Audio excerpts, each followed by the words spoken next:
السلام علیکم ناظرین، سحر اسپیشل ٹرانسمیشن میں خوش آمدید کرتے ہیں۔ سہراب برکت آپ سے مخاطب ہے۔ بڑی مشکل سے انرجی گیدر کر کے لانی پڑتی ہے کیونکہ روزوں کا تسلسل جاری ہے۔ رمضان کی خوبصورت شامیں، خوبصورت دن بڑے اچھے سے گزر رہے ہیں، گرمی کی بھی شدت ہے، اور رشید احمد صاحب ہمارے ساتھ ہمیشہ کی طرح آج پھر موجود ہیں۔ ریلیجیس اسکالر ہیں،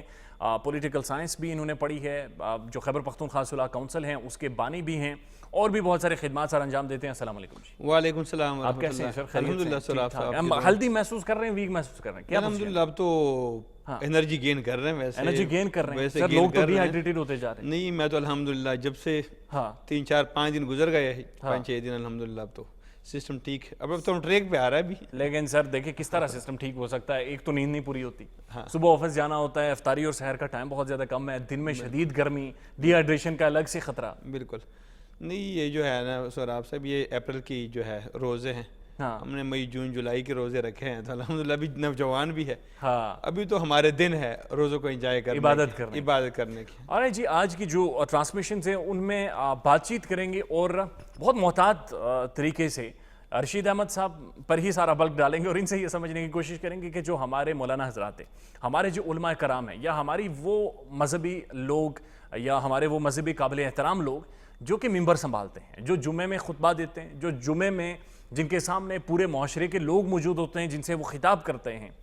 ان کا اس معاشرے کی اصلاح میں کیا رول ہے، وہ کہاں پر کھڑے ہیں، اور ان کا کردار کیا ہونا چاہیے تھا۔ رشید احمد صاحب اس بارے میں کیا سمجھتے ہیں یا جانتے ہیں، وہ ان سے پوچھیں گے، لیکن اگر آپ کی بھی اس حوالے سے کوئی رائے ہے تو برائے مہربانی ضرور کمنٹ کریں اور ہمارے ساتھ شیئر کریں۔ رشید احمد صاحب، ایسے لوگوں، ہمارے معاشرے کے بڑی امپورٹنٹ لوگ ہیں جو ممبر سنبھالتے ہیں، ان کے سامنے ہر مکتبہ فکر، ہر عہدے کا شخص ان کے پیچھے نماز پڑھتا ہے، ان کی امامت میں نماز پڑھتا ہے، ان کا کیا رول ہونا چاہیے سر؟ اصل میں سہراب صاحب، جس طریقے سے دنیا بڑی تیزی سے ماشاءاللہ سپیڈ سے جا رہی ہے، اور ماشاءاللہ جو نوجوان نسل میں اس میں بھی ماشاءاللہ ان کی براٹ اپ میں، ان کی تعلیم و تربیت میں، یعنی آج کل سوشل میڈیا کے نوجوان ہیں، تو اس کے ساتھ ساتھ میں یہ سمجھتا ہوں کہ ہمارے علماء کرام کو بھی تھوڑا تیز ہونا چاہیے۔ جس طرح ہمارا جو کمپیوٹر کا دور ہے، سوشل میڈیا کا دور ہے، الیکٹرانک میڈیا کا دور ہے، تو اس کے ساتھ ساتھ ہمارے علماء کرام کو جو آج کل کے جو چیلنجز ہیں ان کو سمجھنا چاہیے، جو معاشرے کے نبض ہے ان کو سیکھنا چاہیے، سمجھنا چاہیے کہ آج کل معاشرے کی برائیاں کیا ہے، اور ان برائیوں کو ٹھیک کرنے، ان کی اصلاح کے لیے ہمیں کون سے طریقے، کون سی حکمت عملی اور اسٹریٹجی بنانی چاہیے۔ فار ایگزامپل، یہاں پر ہم کسی بھی ادارے میں ہم کام کرتے ہیں تو یہاں کے جو ہمارے ہیڈز ہوتے ہیں، ایگزیکٹو ایڈیز ہوتے ہیں، جی ایمز وغیرہ ہوتے ہیں، تو اسٹریٹجی بنا رہے ہوتے ہیں کہ ہم نے یہ جو مہینہ، ہفتہ، یا یہ جو ہمارے کیا ایشوز ہیں، کیا پرابلم ہے، اور اس کا سلوشن کیا ہے، کس طریقے سے ہم نے یہ کام کرنا ہے۔ تو ہمارے علماء کرام جو ہے، ہمارے ممبر و محراب کے جو مشران ہیں، ہمارے علماء کرام ہیں، وہ بھی ہمارے محلے کے ایلڈرز ہوتے ہیں، ہمارے جو خطباء حضرات ہیں،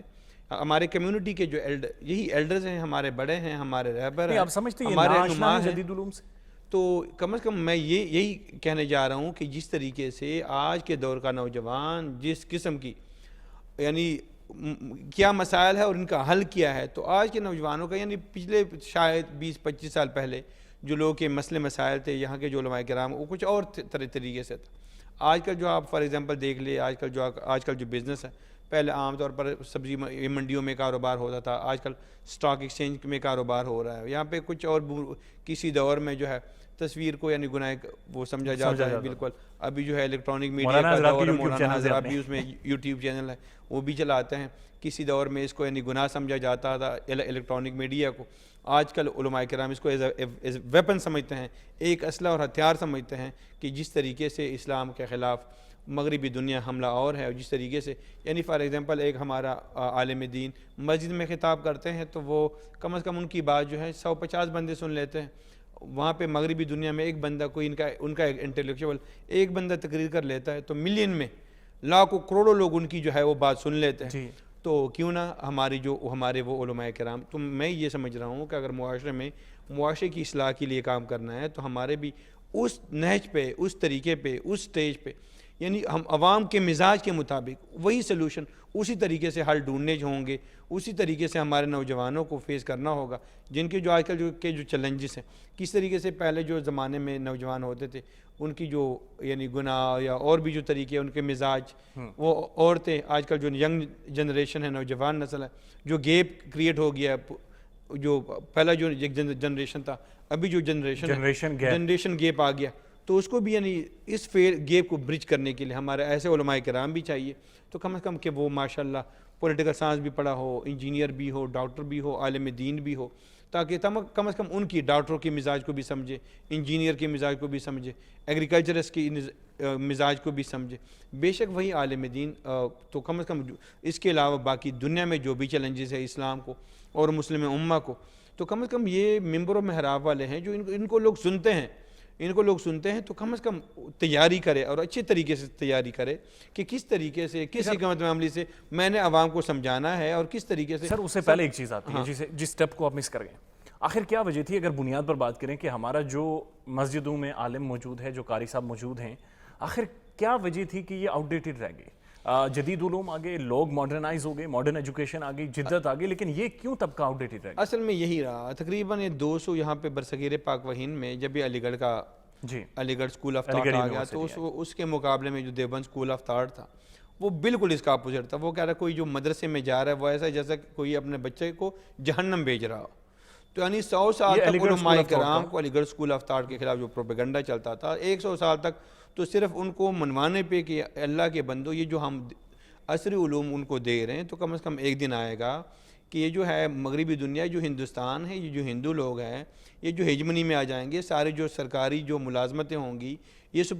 میجورٹی میں ہوں گے, ہیجمنی بالادست دین کی ہوگی, ہر جگہ پہ ان کا دور برسر اقتدار یہی لوگ ہوں گے, اور آپ لوگ سب سے پیچھے رہ جائیں گے. تو اگر کسی قوم کو آگے جانا چاہیے تو کم از کم دینی علوم کے ساتھ ساتھ ہمیں عصری علوم بھی وہ بھی سیکھنے چاہیے. تو الحمدللہ بھی تو میں دیکھ رہا ہوں یہ گیپ کافی عرصے تک تھا, یعنی کوئی بھی نہیں چاہتا تھا کہ ہمارے بچے جو ہے یعنی عصری علوم حاصل کرے, لیکن الحمدللہ ابھی جو ہے دینی مدارس میں یہ چیزیں آ رہی ہیں, اور ان چیزوں کو ابھی وہ یعنی سوچ رہے ہیں کہ ہماری دینی علوم کے ساتھ ساتھ ہمارے عصری علوم بھی ہونے چاہیے, اور یہ جو گیپ کریٹ ہو گیا تھا عصری علوم اور دینی مدارس میں, اس گیپ کو برج کرنا چاہیے, اور جو چیلنجز ہیں ان کو ہمیں فیس کرنا چاہیے, اور ان کے لوگوں کے مزاج کے مطابق. کیا بے شک دین جو ہے نا, بے شک دین کا مزاج نہیں تبدیل ہوتا, دین کا مزاج وہی ایک مزاج ہے, لیکن اچھی طریقے سے میں وہ بتا رہا ہوں نا, فار ایگزامپل یہاں پہ اچھے طریقے سے پیش کرنے کا وہ فن ہمیں آنا چاہیے. فار ایگزامپل یہاں پہ میں کہتا ہوں نا, ایک یہاں پہ میں دکان میں گیا, وہاں پہ تو میں وہ عطر کا ایک شیشہ دیکھ رہا تھا, تو اس میں اتنے میں نے دیکھ لیا, میں نے کہا اس کی کیا قیمت ہے, انہوں نے کہا یہ 50,000 روپے اس کی قیمت ہے. جب میں نے اس کا ڈھکن کھولا, ویسے مجھے الرجی بھی ہوتی ہے پاکستان میں, ہاں پاکستان میں, ٹھیک ہے, تو یہاں پہ تو اندر سے میں نکالا, میں نے کہا جو عطر کا جو نیچے وہ شیشہ تھا ڈیکوریشن کے اندر سے, اس نے کہا یار یہ تو 10,000 کا, تو یعنی 40,000 اس پہ ڈیکوریشن ہو گئی تھی, ٹھیک ہے, اور یعنی 50,000 روپے پہ وہ بیچ رہے تھے, 10,000 کی شیشے جو ہے 50,000 روپے پہ بیچ رہے تھے. تو میں یہ سمجھ رہا ہوں کہ مغرب نے اپنی نظریات کو 10,000 روپے کی چیز ہے, 40,000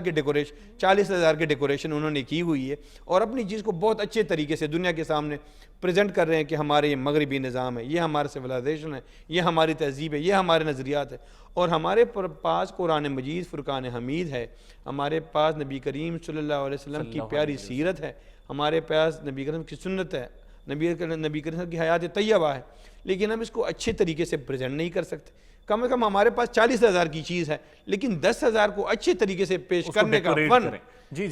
یعنی اچھے طریقے سے پریزنٹ کرنے کا, جو ہمارے پاس وہ کمیونیکیشن سکل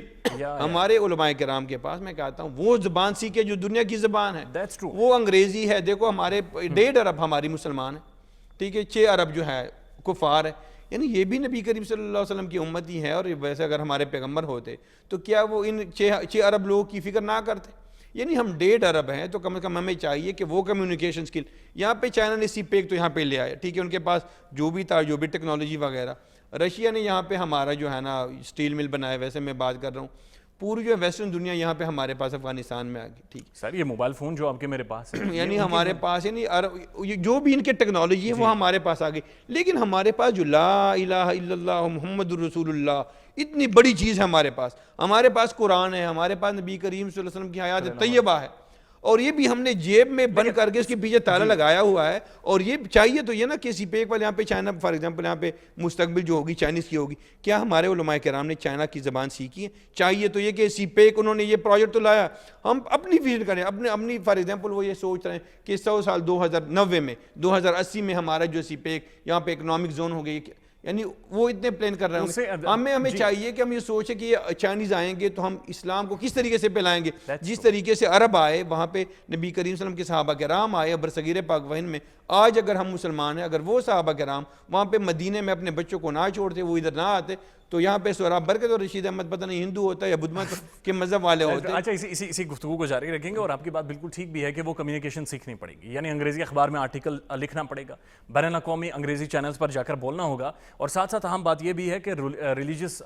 ٹورزم یا پھر ریلیجیس اکانومی, اس کا کنسپٹ ابھی تک شاید ہمارے عالموں کو سمجھنے کی بہت زیادہ ضرورت ہے. آگے بڑھتے ہیں اور دیکھتے ہیں کہ احمد شیر صاحب کیا لے کر آئے ہیں, اور جب واپس آئیں گے تو اسی کا آج پوسٹ مارٹم کریں گے اور سمجھنے کی کوشش کریں گے کہ ایک تو ہمارا جو قاری صاحب ہے وہ آؤٹ ڈیٹڈ کیوں رہ گیا, اور قاری صاحب کا رول کیا ہونا چاہیے تھا. لیکن پہلے چلتے ہیں احمد شیر صاحب کی طرف. آج کی سحری جو کہ 8ویں ماشاءاللہ ہم کرنے جا رہے ہیں, اور اب تو کافی اچھا لگ رہا ہے. یوز ٹو ہو گئے تقریباً ہر بندہ.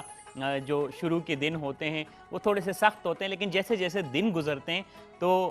بندہ ساتھ ہی ساتھ یوز ٹو ہو جاتا ہے یہ کہ چلے اب تو یہ نارمل روٹین کا ہے اور اچھا بھی لگ رہا ہے. اور ہونا بھی چاہیے کہ جو کام آپ اچھا کریں اس کو خوشی سے کریں, دل سے کریں, تو یقیناً آپ کو مزہ آتا ہے. لیکن اگر آپ منہ بنا کے کریں گے, آپ تھوڑا سا ایسا کہیں گے جیسے کہ آپ کے اوپر بوجھ ڈال دیا گیا اور آپ کر رہے ہیں, تب آپ اچھے طریقے سے وہ کام نہیں کر سکتے. لہٰذا خوش ہو کے جب جو کام بھی کیا جاتا ہے, اسپیشلی رمضان کو ہم سیلیبریٹ بھی اتنی خوشی سے کرتے ہیں کہ ہمیں اچھا لگتا ہے. اگر آج کی ریسیپی کی بات کی جائے کہ جو آپ کے ساتھ شیئر کرنے جا رہا ہوں, تو بہت ڈیفرنٹ تو نہیں ہے, لیکن اچھی ریسیپی ضرور ہے. اور میں کہتا ہوں کہ آپ نے کافی دفعہ ٹرائی کیا ہوگا, ہو سکتا ہے عربک جو کوزین ہے وہ آپ کو پسند ہو, اور عربک کوزین میں آپ کو ایک چیز جو بہت زیادہ فیمس ہے ہمارے پاس, وہ بہت ہیلدی سیلڈ ہے. اور بنتا کس چیز سے جی؟ چیک پیس سے بنتا ہے, تائن سے بنتا ہے, اور ساتھ میں تھوڑا سا اولیو آئل شامل کیا جاتا ہے, لیمن جوس, اور پھر اس کے بعد وہ بننے کے بعد جب پریزنٹ ہوتا ہے تو اتنے اچھے طریقے سے کہ جس کی کوئی حد نہیں. اور میں کہتا ہوں اگر عربک کوزین کی جب کبھی بھی بات کی جائے تو اس سیلڈ کو ضرور لوگ پسند کرتے ہیں, اور چاہتے ہی ہے کہ یہ سیلڈ ضرور ٹرائی کیا جائے. اس میں جو فائدہ ہے, اگر چیزیں میں آپ کو پہلے آپ اپنی چیزیں لکھ لیں. ہمیں جو چیزیں چاہیے ہوں گی, چنے ہمیں چاہیے ہوں گے 1 باؤل جو کہ بوائل ہوئے ہوں, اور ساتھ میں چاہیے ہوگا ہمیں تل کا تیل, اور ساتھ میں اسی کے ساتھ بنے ہوئے تھوڑے سے اولیو آئل وہ چاہیے ہوں گے, لیمن جوس چاہیے ہوگا, نمک چاہیے ہوگا, اور اگر پیپریکا ہے تو ٹھیک ہے, نہیں ہے تو کوئی بات نہیں, ریڈ چلی بھی آپ ڈال سکتے ہیں. تھوڑی سی ریسیپی میں فیوژن کرنی چاہیے, لیکن کچھ ریسیپیز کا جو بیسک طریقہ ہوتا ہے اس کو آپ فالو کر لیں بس. باقی ٹھیک ہے, اگر پیپریکا نہیں ہے تو ضروری نہیں کہ ہم پیپریکا ہی باہر سے لے کے آئیں گے تو تبھی ہم یہ سیلڈ بنائیں گے, کوئی بات نہیں ہے, آپ اس کو ایسے ہی بنا سکتے ہیں. اچھا, طریقہ کیا ہے کہ آپ نے چنے بوائل کیے ہوئے, اور ساتھ میں آپ کے پاس تائن ہے, اور اس کے علاوہ اولیو آئل ہے, لیمن جوس ہے. ان سب کو آپ نے اچھے طریقے سے بلینڈ کرنا ہے, اتنے اچھے طریقے سے کہ ایک پیسٹ بن جائے. آپ کی سیلڈ تقریباً یہ ریڈی ہے, لیکن تھوڑا سا آپ نمک ضرور شامل کریں گے. نمک شامل کرنے کے بعد آپ نے اس کو نکال کے رکھنا ہے. اوپر سے اس کی ڈریسنگ کرنی ہے اولیو آئل سے, ساتھ میں منٹ بھی لگا سکتے ہیں. منٹ کے لیے ڈیفینیٹلی آپ کے جتنی بھی ڈشز ہوتی ہیں اس کو فریشنس کی لک دیتی ہے. کہتے ہیں گرینلی میں زندگی ہے, اس میں کوئی شک نہیں ہے کہ گرینلی میں زندگی ہے. تو جب آپ گرین سا تھوڑے سے منٹ کے پتے لگاتے ہیں, پھر اس سے یہی ہوتا ہے کہ اچھا لگتا ہے. اچھا, اس کے بعد آپ نے کرنا کیا ہے کہ تھوڑا سا اولیو آئل اوپر رکھنا ہے, اور اس کے بعد آپ ٹھنڈا سرو کریں, گرم سرو کریں, جس طرح مرضی کریں, آپ کو اچھا لگے گا. اچھا, ایک چیز جو اس سیلڈ کی ہے وہ یہ کہ آپ دیکھیں کہ اس میں جو سپائسز کا ریشو ہے وہ نیل ہے, کہ اگر اوپر سے آپ نے صرف گارنشنگ کرنی ہے تو آپ پیپریکا ڈال دیں یا ریڈ چلی پاؤڈر تھوڑا سا ڈال دیں, باقی کوئی چیز ڈالنے کی آپ کو ضرورت نہیں ہے. نمک کی کوانٹٹی بھی بہت زیادہ کم ہے, لہٰذا جو آپ کو غذا کی ضرورت ہے وہ چنے پورے کرتے ہیں کہ دن میں آپ اس کو رات کو اگر سحری کے ٹائم ایک چھوٹا باؤل کھاتے ہیں تو آپ کو اولیو آئل کے تمام فوائد مل جاتے ہیں، آپ کو تل کے تیل کے تمام فوائد مل جاتے ہیں، آپ کو چنے جو کہ بہت ہیلدی ہیں، آپ اس کو کابلی چنے والی ان کی بات کر رہا ہوں، وہ اس کی خصوصیات مل جاتی. لیمن جوس کہ آپ کے جسم میں وٹامن سی کو پورا کرتا ہے. تو کافی ساری چیزیں ایسی ہیں جو کہ آپ کو ہیلدی رکھنے میں اور آپ کو توانائی دینے میں بہت زیادہ مدد دیتی ہیں. لہٰذا آج کی ریسیپی یقیناً آپ کو پسند آئی ہوگی. ہیلدی ریسیپی ہے. اگر آپ سمجھتے ہیں کہ اس ریسیپی کو آپ لنچ میں یا ڈنر میں ہی لے سکتے ہیں تو آپ اس دفعہ سحری میں لے کے دیکھیں گے تو آپ کو اچھا لگے گا. انشاءاللہ کل پھر آپ سے ملاقات ہوگی. اپنا بہت سارا خیال رکھیں، اپنے دعاؤں میں ہمیں یاد رکھیں. اللہ حافظ.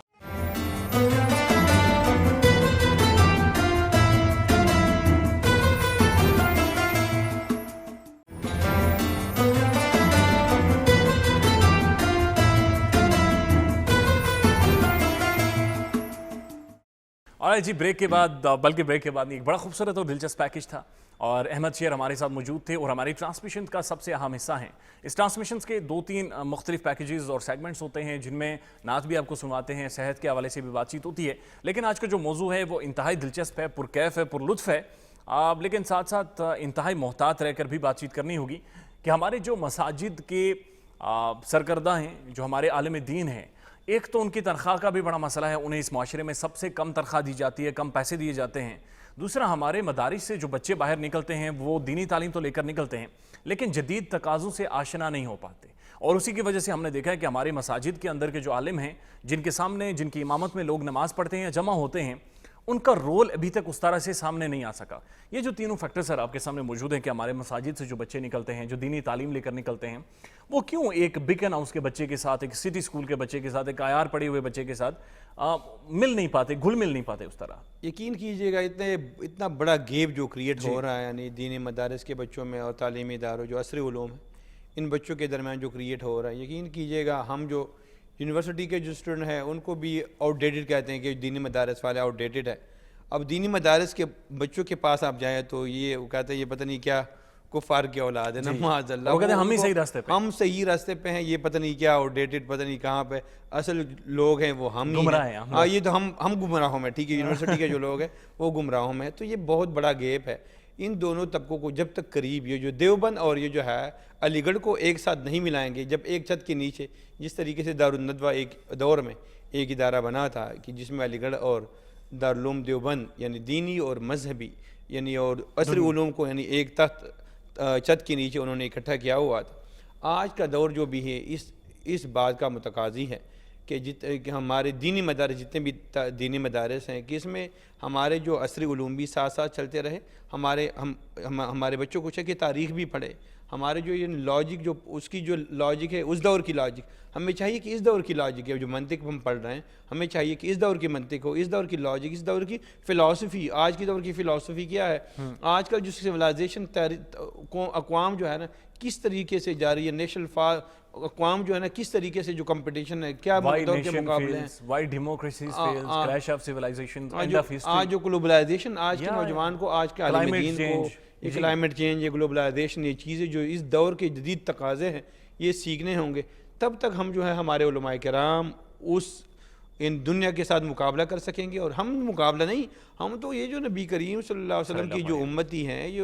علماء ورثۃ الانبیاء، یہ انبیاء کے وارثین ہیں. اور انبیاء کے سامنے جو ٹارگٹ ہوتی تھی، پوری 7 ارب جتنے بھی دنیا کے لوگ ہیں، انبیاء کے سامنے جو ٹارگٹ ہوتی ہے، صرف نہیں کہ ہم ایک محلے کے جو ہے عوام ہے یا اپنے پاکستان کے عوام ہیں، خیبر پختونخوا یا اسلام آباد کے جو مسلمان ہیں، نہیں، ایک انبیاء کے سامنے جو ٹارگٹ ہوتے ہیں پوری عالم دنیا، عالم انسانیت. کیونکہ اللہ رب العزت نے رحمت للعالمین، اللہ رب العزت نے جس طریقے سے نبی کریم صلی اللہ علیہ وسلم رحمت للمسلمین نہیں ہے، رحمت للعالمین. اور پھر جب کہتے ہیں کہ العلماء ورثۃ الانبیاء، یہ علماء جو ہے انبیاء کے وارثین ہیں. اور انما یخشی اللہ من عبادہ العلماء، اور اللہ سے ڈرنے والے لوگ بھی یہی علماء کرام ہیں. تو چاہیے کہ ہمارے علماء کرام جس طرح نبی کریم صلی اللہ علیہ وسلم نے پوری امت کو ٹارگٹ کیا ہوا تھا کہ دنیا کی کسی کونے میں بھی کوئی بھی انسان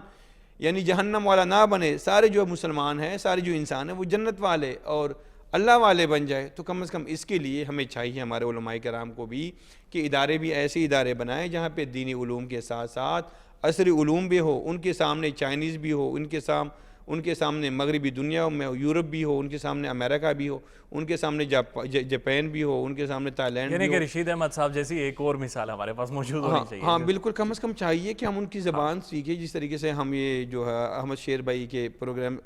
اس سے پہلے جو ہم بات کر رہے تھے کہ فار ایگزامپل چائنیز لوگ یہاں پہ آ رہے ہیں سی پیک میں، ہم بھی سوچ رہے ہیں کہ چائنا کی اور پاکستان کی جو دوستی ہے ہائر دین ہمالیہ اور یہ جو ڈیپر دین سویٹر دین ہنی اور ڈیپر دین سی، سمندروں سے گہری ہے، اتنی پیاری دوستی ہے.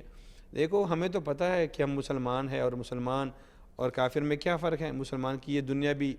اور آخرت میں اللہ سے ہے، جنت ہے، تو کم از کم وہ چیزیں ہماری ذہن میں ہے کہ انشاءاللہ ہماری وہ دنیا میں ہم یہ جو کوشش کر رہے ہیں، یہ قسم کی کھیتی ہیں. یہ دنیا مزرعۃ الآخرہ، یہ تو آخرت کی کھیتی ہیں. تو کم از کم یہ جو ہمارے جو اتنے پیارے دوست ہیں چائنیز ہیں ہمارے، اور جو الائز ہیں، کم از کم وہ اگر وہ ہمارے لیے سی پیک کے بڑے بڑے منصوبے لا رہے ہیں، ہمارے اور پلاننگ کر رہے ہیں، تو کم از کم ہمیں بھی چاہیے کہ ان کی آخرت کے لیے، ان کی دین کے لیے، ان کی ایمان کے لیے کہ کم از کم وہ بھی کوشش کرنی چاہیے. پیار اس طریقے سے ہمیں تبلیغ کرنی چاہیے جس طریقے سے ہے ہمارے نبی آقائے نامدار حضرت محمد مصطفیٰ صلی اللہ علیہ وسلم نے تبلیغ کی تھی. اور اس طریقے سے انہوں نے یہودیوں کے ساتھ کس طریقے سے ڈیلیگیشن اور کس طریقے سے ڈائلاگ کی، عیسائیوں کے ساتھ کس طریقے سے انہوں نے ڈائلاگ کی، فارس کے جو ہے ایرانین کے ساتھ وہاں پہ جو پارسی تھے یا آتش پرست سے ان کے کس طریقے سے وہ بات کرتے تھے، کس طریقے سے سفیروں کا انتخاب ہوتا تھا، کس طریقے سے وہ جو ہے اسلام کا میسج یعنی پھیلاتے تھے. تو کم از کم آج ہمارے مسلمانوں کو بھی وہ طریقہ، یعنی پہلے تو ہمیں وہ چیزیں سہراب صاحب وہ چیزیں اپنے آپ میں کردار میں، پہلے وہ جو لوگ ہوتے تھے فار ایگزامپل کسی بازار میں یہاں پہ ہندوستان میں ایک آیا بازار میں، ایک مسلمان تاجر آیا، تو دیکھ رہے ہیں کہ میرے جو ہے گاہک کافی آ رہے ہیں، تو آج میری کافی دکانداری ہو گئی ہے. میرے پڑوس میں جو ہے سہراب برکت ہے، اس کی آج کوئی دکانداری نہیں، اس کی کوئی گاہک شک نہیں آیا. تو کوئی بندہ آیا تو میں نے کہا چلو میرے پاس تو آج میں نے کافی سودا کیا، تو آپ جو ہے نا میرا جو پڑوسی ہندو ہے تو آپ ان کے پاس جائے. تو یعنی وہ حیران تھے کہ یار کیسے مسلمان ہے کہ وہ دیکھو وہ جو ہم کس طریقے سے لوگوں کو اٹریکٹ کرتے ہیں. یہاں پہ ہمارے بندے جہاں پہ مختلف ہوٹل اور ریسٹورنٹ میں کھڑے ہوتے ٹک ٹک ٹک ٹک اور آوازیں لگا رہے ہوتے کہ ہمارے باربیکیو کی طرف آ جائے، ہمارے جو ہے اس کی کڑھائی کی طرف آ جائیں. یعنی فار ایگزامپل لوگ کھینچ رہے ہوتے ہیں، اور وہ کیا ان کا کیا معیار کیا تھا، ان کے رویے کی کیسے تھے، یعنی وہ جو ہے نا وہ نہیں. آج میرا سودا کافی ہوا تو آج میرے پڑوسی کے سامنے کیونکہ ان کے پہ بچ، اور یہ جو ہے نا اللہ یہاں پہ، لیکن ہمارے پاس یہ کردار قول اور فعل کی جو تضاد ہے، یہ جو ہمارے علماء کرام ہیں، ہمارا جو دیندار طبقہ ہے، ہمارا جو یعنی ہم وہ باتیں کرتے ہیں جس پر عمل نہیں کرتے. ٹھیک ہے، اللہ رب العزت بھی قرآن مجید فرقان حمید میں فرماتے ہیں، یہ ہر مسلمان کی جو بڑی کمزوری ہے. اللہ بھی فرماتے ہیں کہ یا ایھا الذین آمنوا لم تقولون ما لا تفعلون، اے ایمان والو آپ لوگ وہ باتیں کیوں کہتے ہو جس پر عمل نہیں کرتے. کبر مقتا عند اللہ ان تقولوا ما لا تفعلون، کبر مقتا عند اللہ، اللہ کے ہاں ناپسندیدہ عمل وہ ہے ان تقولوا جو تم کہتے ہو لا تفعلون اور اس پر عمل نہیں کرتے. ہمارے ہاں بہت بڑا مسئلہ، ہمیں چاہیے کہ ہمیں اسی رویے کے اوپر بات چیت کریں گے. اور جس طرح سے رشید احمد صاحب کی باتیں ہمارے کانوں میں رس گھول رہی ہیں، حقیقت پر مبنی ہیں، اسی طرح سے ایک کلام آپ کو سنواتے ہیں اور یقین کیجیے آپ پر سحر طاری ہو جائے گا. اس قدر خوبصورت آواز ہے، خوبصورت الفاظ ہیں اور خوبصورت کلام ہے. وہ سنتے اور واپس آتے ہیں تو گفتگو کا سلسلہ جاری رکھیں گے.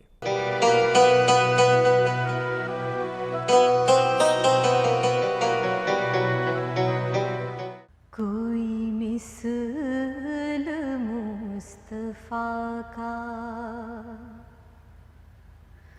کوئی مثل مصطفیٰ کا کبھی تھا نہ ہے نہ ہوگا، کسی اور کا یہ رتبہ، کسی اور کا یہ رتبہ کبھی تھا نہ ہے نہ ہوگا، کوئی مثل مصطفیٰ کا. انہیں خلق کر کے نازا،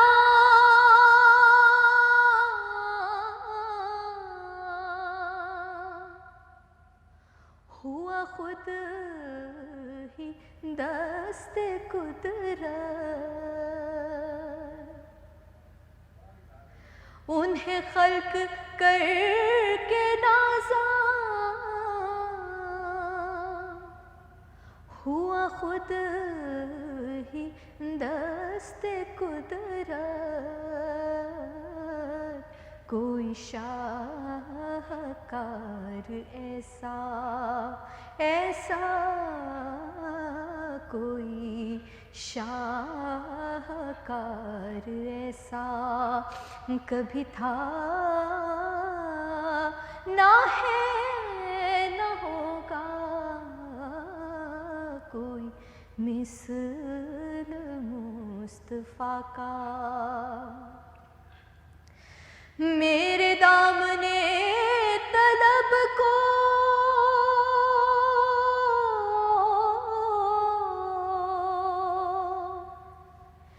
ہے انہی کے در سے نسبت میرے دامنے طلب کو ہے انہی کے در سے نسبت کسی اور در سے رشتہ کسی اور در سے رشتہ کبھی تھا نہ ہے نہ ہوگا کوئی مثل مصطفیٰ کا کبھی تھا نہ ہے نہ ہوگا کسی اور در سے رشتہ کبھی تھا نہ ہے نہ ہوگا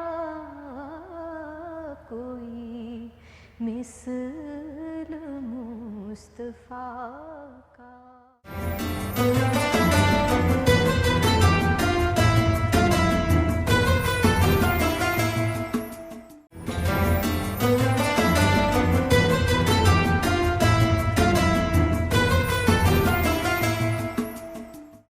ایک بار پھر آپ کو خوش آمدید کرتے ہیں. انتہائی خوبصورت کلام تھا.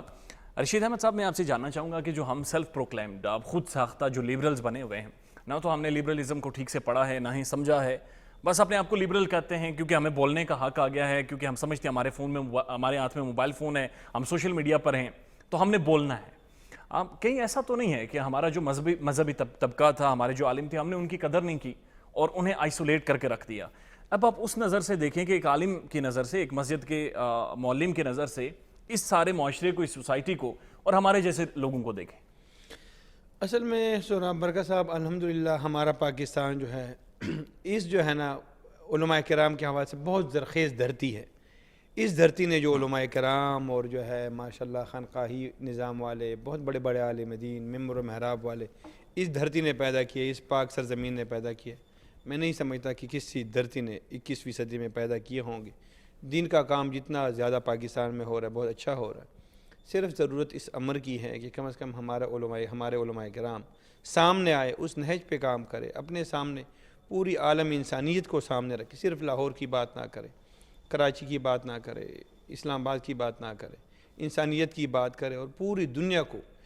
اسلام کی کہ اسلام is a religion of peace, prosperity and tranquillity, امن, محبت اور بھائی چارے کا دین ہے. اچھے طریقے سے اس میسج کو کنوے کرنے کی ضرورت ہے. لیکن سر کہیں ہم سے زیادتی تو نہیں ہوگی ہمارے عالم کے ساتھ؟ ان کی تنخواہیں دیکھیں, ان کا معاشرے میں معیار دیکھیں, ان کے پیچھے غیبتیں دیکھیں, ان کے نام بگاڑنے تک لے لیں, کہیں ہم لوگ بھی سر اپنا رول ادا کر رہے ہیں؟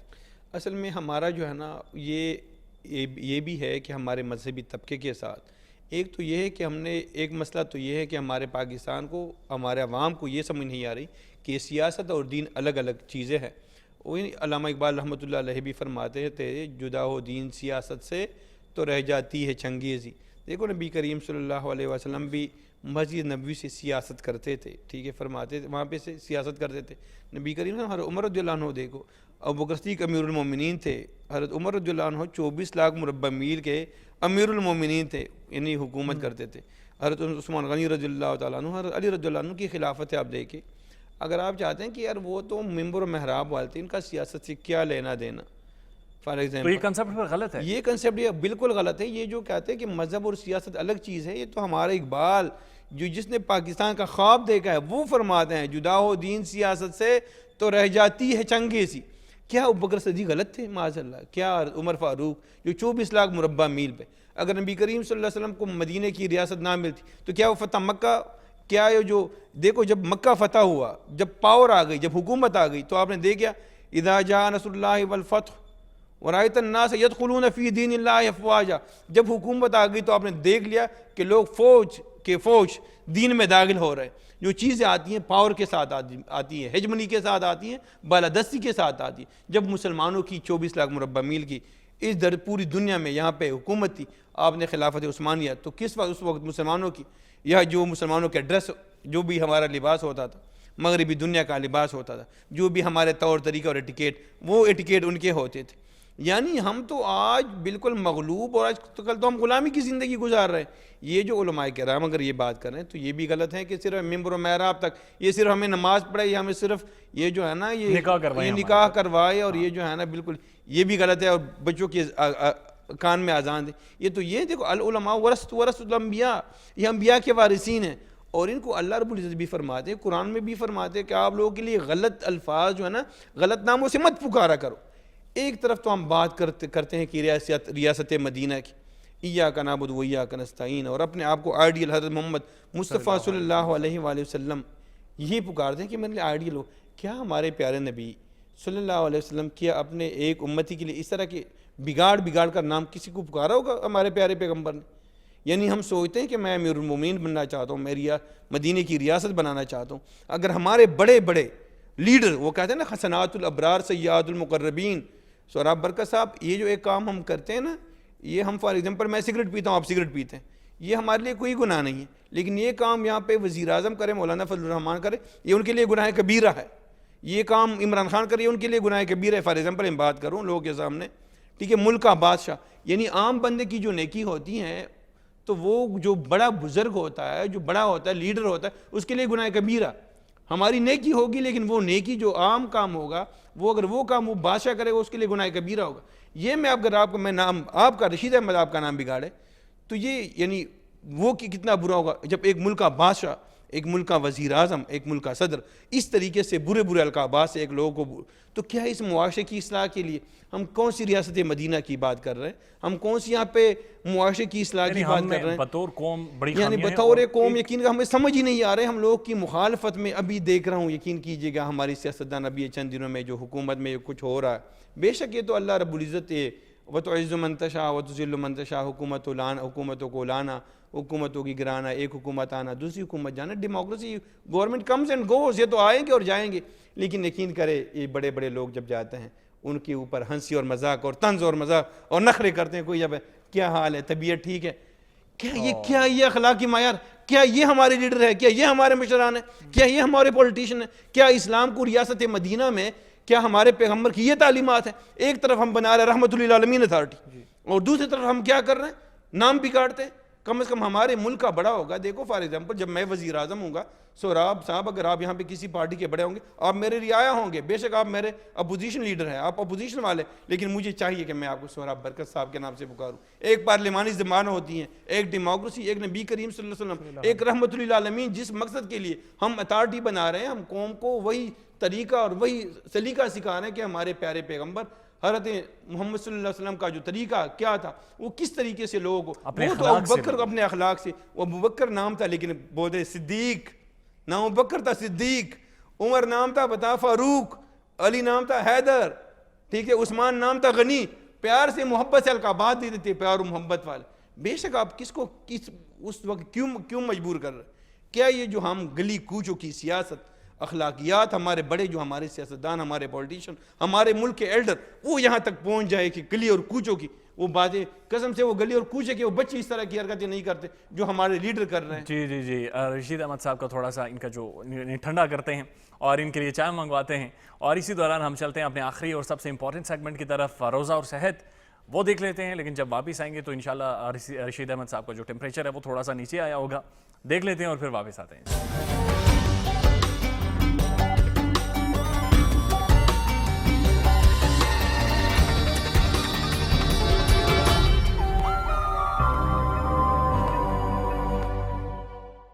بسم اللہ الرحمن الرحیم۔ السلام علیکم معزز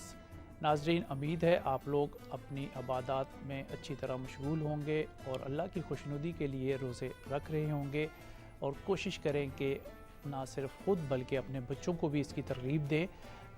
جن پہ روزے فرض ہیں وہ ضرور روزے رکھیں، اس سے آپ کی صحت جو ہے وہ بہت اچھی ہو جائے گی۔ 12 مہینوں میں سے جب ایک مہینہ یہ آتا ہے روزوں کا، تو اس میں جو ہے وہ اسٹامک کی جو ہے وہ ڈی ٹاکسیفیکیشن جو ہے وہ ہو جاتی ہے، اور اسٹامک پھر 11 مہینے بہت اچھا ورک کرتا ہے، خاص طور پر جن کو کانسٹیپیشن ہوتی ہے، السرز کے مسائل ہوتے ہیں اور گیسز پرابلم جو ہے وہ ہوتی ہے۔ لوگ گیسز کو جو ہے وہ کچھ نہیں سمجھتے، جس سے کہ بہت سارے مسائل جو ہے وہ پیدا ہو جاتے ہیں۔ تو آپ لوگ کوشش کریں کہ اگر خدا نہ خواستہ گیسز کا مسئلہ ہے تو آپ روزہ جو ہے وہ ضرور رکھیں، اس سے آپ کے معدے کے کافی سارے امراض جو ہے وہ ٹھیک ہو جاتے ہیں، کیونکہ اگر گیس بھی پیٹ میں بن رہی ہوتی ہے تو پھر بھی آپ لوگوں کا بعض دفعہ جو ہے بلڈ پریشر ریز کر جاتا ہے، یہ بھی ایک کاز ہوتی ہے بلڈ پریشر ریز ہونے کی، اور انسان کا دل نہیں چاہ رہا ہوتا کچھ بھی چیز جو ہے وہ کھانے کے لیے۔ تو کوشش کریں کہ اپنی ڈائٹ میں سحری اور افطاری میں جو ہے وہ آپ لوگ اگر فائبر ڈائٹ رکھیں گے تو آپ کا دن جو ہے وہ اچھا خوشگوار جو ہے وہ گزرے گا۔ روزہ رکھنے کا یہ نہیں مقصد کہ آپ سارے کام جو ہے وہ دنیا کے چھوڑ کے بس بیڈ پہ ریسٹ کرتے رہیں یا موبائلز کے ساتھ یا ٹیلی ویژن کے سامنے جو ہے وہ بیٹھے رہیں۔ اللہ کی خوشنودی حاصل کرنے کے لیے کوشش کریں کہ رمضان میں اپنی عبادات کے لیے جو ہے وہ آپ ایک علیحدہ جگہ مختص کریں، اور اس میں جو ہے وہ قرآن شریف آپ نے پڑھنا ہے۔ اس میں ضروری ہے کہ آپ ترجمے کے ساتھ قرآن پاک کو جو ہے وہ ختم کریں، تاکہ ہمیں پتہ چلے کہ اللہ پاک ہم سے کیا کہہ رہے ہیں، کیونکہ روزوں میں عموماً یہی ہوتا ہے کہ ایک سپیڈ لگی ہوتی ہے، اور گھر میں جو ہے وہ ہر دوسرا تیسرا بندہ جو ہے وہ یہی کہہ رہا ہوتا ہے کہ میں نے قرآن پاک ختم کر لیا، مگر ہمیں پتہ نہیں ہوتا کہ اللہ پاک ہم سے کیا فرما رہے ہیں۔ اگر ہم روزانہ کوشش کر کے 2-4 صفحے جو ہے وہ پڑھ لیں، ضروری نہیں ہے کہ ہم نے سارا ہی سپارہ جو ہے وہ آج ہی ختم کرنا ہے۔ اگر ہم سمجھ کے ساتھ پڑھیں گے، اس کی تشریح کے ساتھ پڑھیں گے، اور پھر اپنے گھر والوں کے ساتھ بیٹھ کے ڈسکس کریں گے، تو ہمیں پتہ چلے گا کہ اللہ پاک ہم سے کیا فرما رہے ہیں، اور یہ بڑا ضروری ہے۔ اگر ابھی کوئی میرے ساتھ پشتو بولنا شروع کر دے گا تو مجھے تو سمجھ نہیں آئے گی کہ وہ پشتو، اگر جب تک مجھے وہ زبان نہ آتی ہو تو مجھے نہیں سمجھ آئے گی کہ وہ مجھ سے کیا کہہ رہے ہیں۔ تو اسی طرح عربی جو ہے وہ ہماری زبان تو نہیں ہے، مگر ہمیں ترجمے والا قرآن پاک جو ہے نہ صرف خود پڑھنا چاہیے بلکہ جو ہے وہ بچوں کو بھی جو ہے وہ اس کی ترغیب دینی چاہیے۔ ارلیئر ہی اسکولز میں جو ہے وہ بچوں کو قرآن پاک ترجمے کے ساتھ اگر پڑھایا جائے تو انشاءاللہ تعالی جب بچہ میٹرک کر کے نکلے گا تو اسے سارے کا سارا جو ہے وہ قرآن پاک آتا ہوگا کہ اللہ پاک ہم سے کیا کہہ رہا ہے۔ اس طرح جو ہے وہ زندگی میں ہمارے بہت ساری جو ہے وہ چینجز انشاءاللہ تعالی آ جائیں گی۔ آج جو موضوع ہم لے کے ہیں آپ کے لیے وہ موٹاپا ہے۔ جی ہاں، ہر دوسرے تیسرے بندے کا مسئلہ جو ہے وہ موٹاپا ہے، اور روزہ بابرکت مہینہ ہے جس میں کہ آپ بہت ہی شاندار طریقے سے جو ہے وہ اپنا موٹاپا کم کر سکتے ہیں، کیونکہ 15-16 گھنٹے کا روزہ ہوگا۔ اس میں آپ نے باقی جو 8 گھنٹے ہیں 24 گھنٹے سے، اس میں آپ نے جو ہے وہ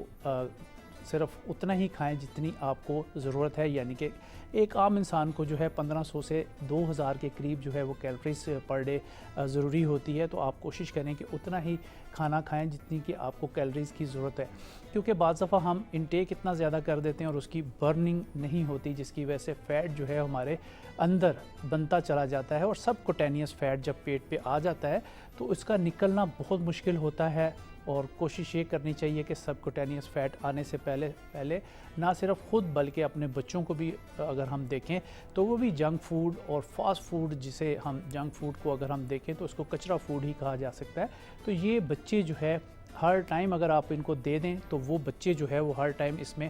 کھانا جو ہے وہ پسند کرتے ہیں، جس میں ان کو کوئی نیوٹریشن ویلیو جو ہے وہ نہیں مل رہی ہوتی، اور کوئی اتنی زیادہ جو ہے وہ ہیلدی فوڈ نہیں ہے۔ تو آپ کوشش کریں کہ میدے کی بنی ہوئی اشیاء اور بیکری آئٹم جو ہے وہ کم سے کم رمضان المبارک میں یوز کریں، کیونکہ میں ابھی بھی دیکھتا ہوں کہ لوگ ڈبل روٹی سے روزہ رکھ لیتے ہیں، اور اس طرح بسکٹس ہو گئے، بالکل رس ہو گئے، اس سے جو ہے وہ روزہ رکھ لیتے ہیں۔ اگر آپ لوگ اپنے آپ کو سمارٹ اور ہینڈسم کرنا چاہتے ہیں اس سے پہلے تو آپ لوگوں نے کوشش کرنی ہے کہ آپ جو کا دلیا جو ہے وہ رات کو آپ بنا لیں۔ اس کا طریقہ کار یہ ہوگا کہ ½ kg اگر آپ دودھ لے لیتے ہیں تو اس میں 4 سے 5 چمچ جو ہے جو کا دلیا ڈال کے اس کو ہلکی آنچ میں آپ نے پکانا ہے، اور اس میں کوئی چینی اور گڑ وغیرہ نہ ڈالیں۔ جب نیچے اتار لیں تو اس میں 2 چمچ جو ہے وہ آپ شہد کے ایڈ کر لیں۔ یہ بہت ہی ہیلدی آپ کا ناشتہ ہو جائے گا۔ اس کے علاوہ جو ہے آپ پیور گندم کا جو ہے وہ آٹا پسوا لیا کریں، اس کو چھاننے کی ضرورت نہیں ہوتی ہے، فائبر کے ساتھ اس کو کھا لیں۔ اگر آپ کو دیسی گھی جو ہے وہ اویلیبل ہے اصلی، تو آپ اس کا پراٹھا بنا کے جو ہے وہ انڈے کے ساتھ، جو آپ نے رات کو کھانا شوربہ سالن جو بنایا ہوتا ہے اس کے ساتھ آپ انٹیک کر لیں۔ اس کے ساتھ ساتھ پیاس سے بچنے کے لیے جو ہے وہ آپ دہی تھوڑا سا ضرور کھائیں، اور سبز الائچی کا جو قہوہ ہے وہ بھی آپ پی سکتے ہیں، دودھ کا ایک گلاس پی سکتے ہیں۔ چینی سے جو ہے وہ اپنا آپ ناتا توڑ دیں، کیونکہ یہ باڈی سے کیلشیم بھی نکالتا ہے اور آپ کو موٹاپے کی طرف لے کے جاتا ہے۔ کائنڈلی جو آپ افطاری میں سیرپ مختلف جو جوسز بنائیں گے، اس میں بھی چینی کا استعمال اگر نہ کریں تو آپ لوگوں کو جو ہے وہ موٹاپا نہیں آئے گا۔ کوشش کریں کہ دیسی شکر، اگر آپ کا ٹیسٹ نہیں ڈیولپ ہو رہا تو دیسی شکر کو جو ہے وہ آپ لوگ استعمال کر لیں، اس میں جو ہے کم نقصان ہے۔ اور جو سفید شکر ہے اس میں جو ہے وہ زیادہ نقصان ہے، دیسی شکر کالے کلر کی ہوتی ہے، اس کو آپ لے لیں تو یہ جو ہے وہ بہتر ہوگا۔ تو کوشش کریں کہ سحری اور افطاری میں اگر آپ کے پاس ٹائم ہو تو 20 سے 25 منٹ جو ہے وہ آپ اپنی واک کو بھی دیں۔ روزہ یہ ہمیں نہیں کہتا کہ ہم ساری چیزیں جو ہے وہ چھوڑ کے بیٹھ جائیں اور ہم پہ جو ہے وہ مزید موٹاپا جو ہے وہ چلا آئے۔ تو کوشش کریں کہ سحر اور افطار میں آپ نے ایسی خوراک کا انتخاب کرنا ہے جو کہ آپ کی صحت کے لیے بھی اچھا ہو، ہیلدی فوڈ ہو، اور آپ اتنا ہی انٹیک کریں جتنا کہ آپ 8 گھنٹے میں دیکھیں کہ برن کر سکتے ہیں۔ کیونکہ اگر آپ ریگولر بیس پہ بہت زیادہ انٹیک کر لیں گے، کیونکہ اگر آپ یہ دیکھیں نا، کھجوریں تو عام ہو جاتی ہے اور صرف ہم یہی سمجھتے ہیں کہ رمضان المبارک میں ہی کھجوریں کھانی ہے، تو ایسی کوئی بات نہیں ہے۔ عام دنوں میں بھی آپ 3 سے 5 کھجوریں کھا سکتے ہیں جن کو شوگر نہیں ہے۔ اگر آپ کو شوگر کا مرض ہے تو پھر کوشش کریں 1 سے 2 کھجوریں جو ہے وہ استعمال کریں۔ اس سے آپ لوگوں کو جو ہے ساری توانائی، زنک، سیلینیم اور توانائی وائٹامنز مختلف قسم کے جو ہے وہ اس سے ملتے رہیں گے۔ دودھ کا استعمال کریں، اور جن چیزوں کا قرآن پاک میں ذکر ہے اس کو روزانہ کی بیس پہ اگر آپ یوز کریں گے تو پھر بھی آپ لوگوں کو جو ہے وہ اچھی توانائی جو ہے وہ ملتی رہے گی۔ انجیر کا قرآن پاک میں ذکر ہے، زیتون کا قرآن پاک میں ذکر ہے۔ 3 انجیر جو ہے رات کو پانی میں بھگو دیں گے، صبح اس کا پانی پھینک دیں، یا اسی پانی میں اس کو شیک کر کے اگر آپ پی لیں گے تو آپ کی کانسٹیپیشن اور بواسیر کا مرض جو ہے وہ چلا جائے گا، اور آپ کا پیٹ دن بہ دن جو ہے وہ کم ہوتا چلا جائے گا۔ اس کے ساتھ ساتھ آپ کوشش کریں کہ لیمو پانی جو ہے وہ بھی آپ سحر افطار میں یوز کریں، یہ بھی آپ کے موٹاپے کو جو ہے وہ کم کرتا ہے۔ نیم گرم پانی کا استعمال کریں، ٹھنڈے مشروبات سے آپ نے اجتناب کرنا ہے، کیونکہ کرونا جو ہے وہ چل رہا ہے اور ابھی ہمیں یہ شیور نہیں ہے کہ یہ کب تک جو ہے وہ ختم ہوگا۔ ویکسین اس کی جو ہے وہ آپ لوگوں نے کوشش کر کے جلد از جلد جو ہے وہ اگر آپ لگوا لیں تو آپ اس موذی مرض سے جو ہے وہ بچ سکتے ہیں۔ اور اپنے موٹاپے کو آپ نے مد نظر رکھتے ہوئے اپنی ڈائٹ کو جو ہے وہ آپ نے پلان کرنا ہے کہ روزوں میں آپ نے کون کون سی ڈائٹ کا استعمال کرنا ہے جو کہ آپ کو موٹاپا نہ کرے، کیونکہ عموماً ہم دیکھتے ہیں کہ پکوڑے سموسے بھی جو ہے وہ ہم بہت تیزی سے جو ہے وہ کھاتے ہیں، جس سے کہ بہت زیادہ جو ہے وہ کیلوریز ہمیں آ جاتی ہیں۔ تو اس لیے کوشش کریں کہ ایسی آئلی چیزوں سے آپ اجتناب کیجئے تاکہ آپ کا موٹاپا جو ہے وہ روزوں میں جو ہے وہ کم ہو جائے، اور پھر عید پہ جو ہے وہ آپ کو مزہ آئے۔ آج کے لیے بس اتنا ہی۔ اپنے میزبان ڈاکٹر سجاد کو دیجیے اجازت۔ اللہ حافظ۔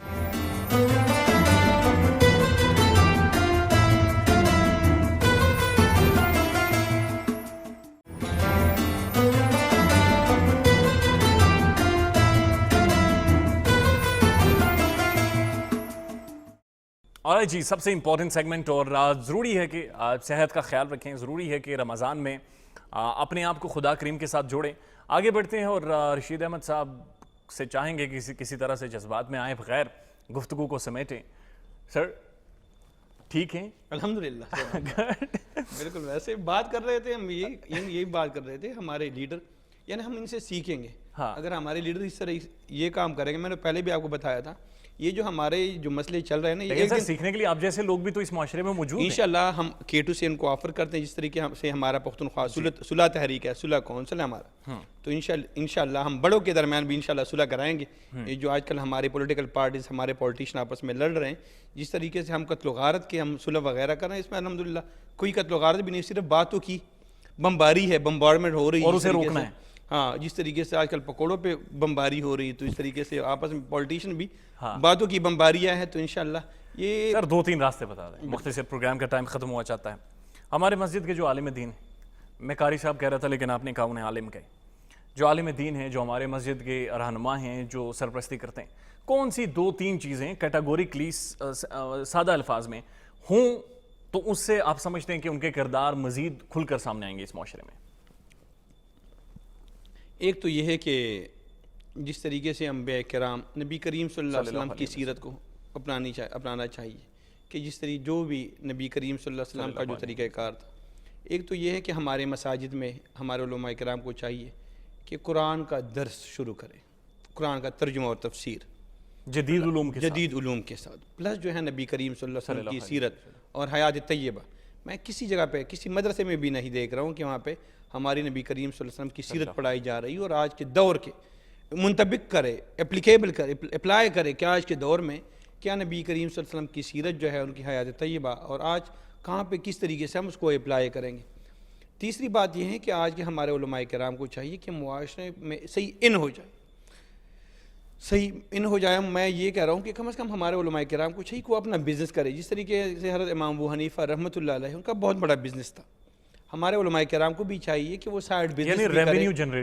بھی جنریٹ کرے. اور یہ جو ہے نا جس طریقے سے نبی علیہ السلام فرماتے ہیں الید العلیٰ خیر من الید السفلیٰ، اوپر والا ہاتھ نیچے والے ہاتھ سے بہتر ہے. تاکہ ہمارے محلے کے جو امام ہے عالم دین ہے، تاکہ وہ کسی سہراب صاحب کی جیب کی طرف بے شک وہ یہاں جیب سے نسوار نکال رہا ہو، ٹھیک ہے، یہاں سے جیب سے کوئی سگریٹ وغیرہ نکال رہا ہو، وہ سمجھ رہا ہو کہ مجھے پیسے دے رہے، تو یہ چیز کم از کم ہمیں دینے والا بن جائے. کہ کم از کم کوئی یہ نہ سمجھے کوئی دکاندار کے پاس کوئی عالم دین جا یقین کرے مجھے بہت وہ ہوتا ہے، وہ کہتا ہے جی عالم صاحب یا مولوی صاحب آپ کے لیے میں 5 روپے ریاض کرتا ہوں. میں کیوں 5 روپے اوپر زیادہ لوگ یقین کرے کبھی کبھار میں کسی جگہ پہ جاتا ہوں تو سمجھتے ہیں کہ یار نیک بندہ ہے، ٹھیک ہے، مولوی صاحب ہے، تو کوئی دیتا ہے تو میں کہتا ہوں 5 روپے کم نہیں 5 روپے زیادہ لو. تو کم از کم میں کہتا ہوں کہ خود کماؤ اور ایسا کماؤ تاکہ کسی کے ہاتھ ہمیشہ آپ کا ہاتھ اوپر رہے. آپ کو چاہیے کہ اپنے محلے میں کوئی ایسا ویلفیئر آرگنائزیشن بنائے، ایک ٹرسٹ بنائے اپنے محلے کے لیے، آپ ہیلپ کریں ان محلے والوں کی، یعنی سوشل خدمات میں یعنی ویلفیئر خدمات آپ سر انجام دیں. بے شک آپ کے ذریعے سے محلے والے میں یہاں پہ صاحب ثروت لوگ بھی ہوں گے، اچھے بڑے بڑے پوسٹوں پہ بھی بیٹھے ہوں گے. آپ محلے کے لیے جو بھی وہاں پہ سوشل ویلفیئر کے جتنے بھی کسی کے لیے روزگار دینا، کسی کو دکان بنانا، کسی کو بیٹی کی نکاح کے لیے کوئی جہیز وغیرہ کی ضرورت ہو، تاکہ وہ سب مولوی صاحب کے پاس ہے. اور مولوی کا جو ہے ڈومیننٹ اور وہ جو سب سے ڈومیننٹ ہو، تاکہ وہ جب ڈومیننٹ ہوگا دینے والا ہوگا تو وہ جب مسئلہ کرے گا، جب کوئی دینی بات کرے گا کہ منشیات ختم کرو اللہ والو، یا پھر منشیات نہیں ہونے چاہیے یہاں پہ، اور جو ہے غلط کام اس محلے میں وہ نہیں ہونے چاہیے، لیکن تو ڈومیننٹ ہوں گے، لوگ اس کی بات کو مانیں گے اور سنیں گے بھی. بالکل ٹھیک بات. تو یہ جو ہے نا محلے کے امام پھر سوچے کہ اپنے محلے کے یہاں پہ اچھا یہ 2-3 چیزیں جو آپ نے سامنے رکھی ہیں، فائنینشیل انڈیپینڈنس، اس کے بعد سوشل رول اس کا زیادہ سے زیادہ ہونا چاہیے، اور جدید علوم قرآن کریم کو سامنے رکھتے ہوئے پڑھے، ٹائم اور اپنے آپ کو اپڈیٹ رکھے، کم از کم اپڈیٹ رکھے، اسٹڈی کرے، مطالعہ کرے، جو آج کے دور کے کم از کم غیر نصابی جو ہے کم از کم اخبار پڑھے سر روز. ہاں کم از کم اخبار یعنی دنیا کے ان کو پتہ ہو کہ آج کیا ہو رہا ہے، ہمارے معاشرے کی ضروریات کیا ہے، معاشرے کے نبض کیا ہے، کس طریقے سے میں نے اس معاشرے کے آج تو آپ نے نبض کے اوپر ٹھیک ہاتھ رکھا ہے. بالکل ہاں، لیکن پروگرام کا وقت تقریباً ختم ہو. بالکل جی. بہت شکریہ. سحری کی طرف چلتے ہیں. اپنا خیال رکھیے گا، اور امید ہے کہ جو رشید احمد صاحب کی باتیں سچی تو ہیں لیکن ان پر عمل کرنے کی بہت زیادہ ضرورت ہے. اپنا خیال رکھیے گا. اللہ حافظ.